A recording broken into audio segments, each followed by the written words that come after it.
ഞാൻ എത്രത്തോളം ഹാപ്പിയാണെന്ന് നിങ്ങൾക്ക് എൻ്റെ ഫേസ് കാണുമ്പോൾ തന്നെ ഇത് മനസ്സിലാവും. ഞാൻ ഒരുങ്ങിയിട്ടുണ്ട്. ഞാൻ എൻ്റെ നോർമൽ സ്റ്റഡൊക്കെ മാറ്റി ജുംക്കൊക്കെ എടുത്തിട്ട് ഞാൻ കുറച്ച് അത്യാവശ്യം ഒന്ന് പ്രസൻറ്റബിൾ ആയിട്ടുണ്ട്. Because I'm really happy to share this to every one.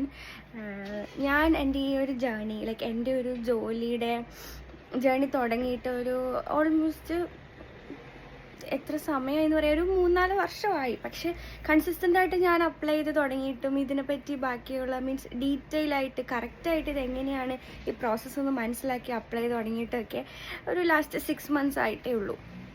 പക്ഷേ അപ്പോഴും എൻ്റെ ജേർണി ഭയങ്കര സ്ട്രഗിൾഫുള്ളായിരുന്നു. ഞാൻ ഒരിക്കലും എൻ്റെ ആ ഒരു ജേർണി എൻ്റെ സ്ട്രഗിളുകളൊന്നും റെക്കോർഡ് ചെയ്ത് വെച്ചിട്ടില്ല. അതുകൊണ്ട് എനിക്കത് കാണിക്കാൻ അറിയില്ല, മീൻസ് കാണിക്കാനില്ല എൻ്റെ കയ്യിൽ. പക്ഷേ എൻ്റെ ഏറ്റവും ക്ലോസ് ആയിട്ടുള്ള ഫാമിലി ഫ്രണ്ട്സ് അവർക്കൊക്കെ അറിയാം ഞാൻ എന്തോരം സ്ട്രഗിൾ ചെയ്തിട്ടുണ്ടെന്ന്. ഓരോ തവണ NHS ഓരോ ആപ്ലിക്കേഷൻ ചെയ്യുമ്പോഴും എൻ്റെ മനസ്സിൽ ഈ ജോലി എനിക്കുള്ളതാണ്. ഞാൻ ഓരോ ആപ്ലിക്കേഷൻ ചെയ്ത് സബ്മിറ്റ് ചെയ്യുന്നതിന് മുന്നേ ഞാൻ എൻ്റെ ഹസ്ബൻഡിൻ്റെ അടുത്ത് ചോദിക്കും, ആൽബി ഈ ജോലി എനിക്കുള്ളതല്ലേ എന്ന്. അപ്പോൾ ആൽബി പിന്നെ അല്ലാതെ ഇതിനൊക്കെയുള്ളതാണെന്ന് പറയും. അപ്പം ഞാൻ അങ്ങനെയാണ് ഓരോ ജോലി ഞാൻ അപ്ലൈ ചെയ്യുന്നത്. പക്ഷേ റിജക്ഷൻസ് വരുന്നോറും ഞാൻ ഭയങ്കര ലോ ആയിക്കൊണ്ടിരുന്നു. ഒരു സ്റ്റേജിൽ ഞാൻ ഭയങ്കര എന്താ പറയുക, ആൻസൈറ്റി ഡിപ്രഷനിലൂടെ കടന്നു പോയിട്ട് എനിക്ക് ടാബ്ലറ്റൊക്കെ എടുക്കേണ്ടി വന്നിട്ടുണ്ട്. ബിക്കോസ് ഈ ഒറ്റ കാര്യം, ജോലിയില്ല എന്നുള്ള ഒരു കാര്യം. പക്ഷെ അവിടെ നിന്നൊക്കെ ഞാൻ എൻ്റെ ഒരു ജോലി കിട്ടി.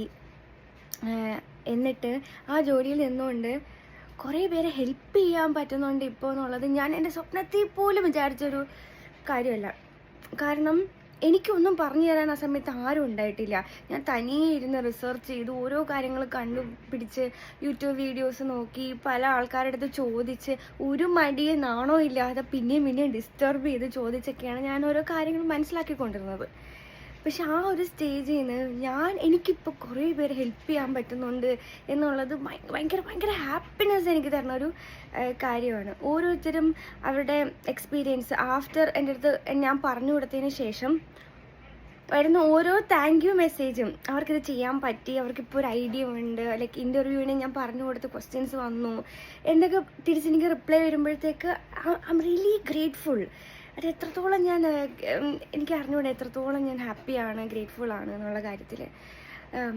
അതുകൊണ്ട് നിങ്ങൾക്കും എന്തെങ്കിലുമൊക്കെ ഹെൽപ്പ് വേണമെങ്കിൽ എന്നോട് ചോദിക്കുക. എന്നെക്കൊണ്ട് പറ്റുന്നത് ഞാൻ പറഞ്ഞു തരും. നിങ്ങൾ ഉറപ്പായിട്ടും ഞാൻ ഹെൽപ്പ് ചെയ്യും.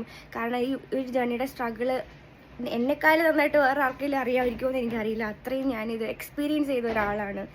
പിന്നെ അതിന് ഒരു കാര്യം കൂടി എനിക്കൊരു പോയിന്റ് ചെയ്യാനുണ്ട്. എനിക്ക് ഒരുപാട് മെസ്സേജസ് വരുന്നുണ്ട്.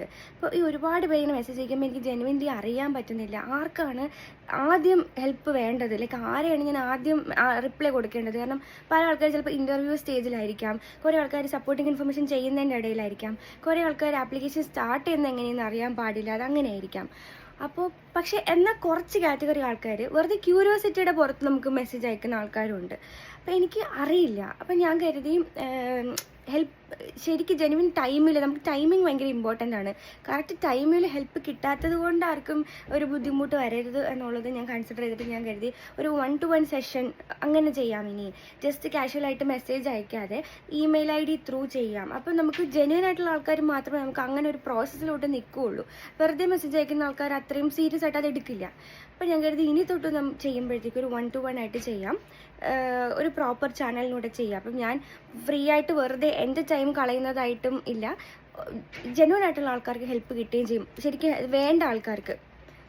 അപ്പം ഞാൻ അങ്ങനെ ചെയ്യാമെന്ന് വിചാരിക്കുന്നു. അപ്പോൾ ഇനിയും സപ്പോർട്ട് വേണ്ടവർ എന്നെക്കൊണ്ട്, ഞാനൊരു എന്താ പറയുക ഓതറൈസ്ഡ് അതോറിറ്റി അങ്ങനെയൊന്നുമല്ല. ഞാൻ എന്താണോ ചെയ്തത് അത് ഷെയർ ചെയ്യാൻ ഞാൻ ഹാപ്പിയാണ്.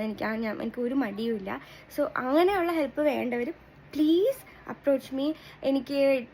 ഞാൻ പറയില്ലേ, വെറുതെ ക്യൂരിയോസിറ്റിയുടെ പുറത്ത് മെസ്സേജ് അയക്കുന്ന ആൾക്കാർ കമൻറ്റിൽ മെസ്സേജ് അയക്കൂ. അപ്പോൾ ഞാൻ റിപ്ലൈ തരാം. പക്ഷെ ജെന്യുവൻ ആയിട്ടുള്ള ആൾക്കാർ എനിക്ക് DM ചെയ്യുമ്പോഴത്തേക്ക് ഞാൻ അവർക്ക് ഇമെയിൽ ID തരാം. തന്നിട്ട് ബാക്കി നമുക്ക് അങ്ങനെ ഒരു പ്രോസസ്സ് അങ്ങനെ ചെയ്ത് തുടങ്ങാം. ഞാൻ റിയലി ഹാപ്പിയാണ്, ഞാൻ എക്സൈറ്റഡ് ആണ് ഈ ജേർണി. അതുപോലെ നിങ്ങളും എക്സൈറ്റഡ് ആണെന്ന് എനിക്കറിയാം. Hope everyone will get there. നിങ്ങൾ ആഗ്രഹിക്കുന്നത് ഒരു സ്ഥലത്ത് നിങ്ങളെത്തും. ജേർണി ഭയങ്കര സ്ട്രഗിൾ ആണെങ്കിൽ കൂടിയും നിങ്ങൾ ഇതിലെത്തും. ഒരിക്കലും ഹോപ്പ് കൈവിടാതിരിക്കുക. ഓൾവേസ് ഞാൻ പറഞ്ഞതുപോലെ ചേസ് യുവർ ഡ്രീംസ്. ഒരിക്കലും സ്റ്റോപ്പ് ചെയ്യരുത്. Please chase your dreams. നമുക്ക് വീണ്ടും കാണാം.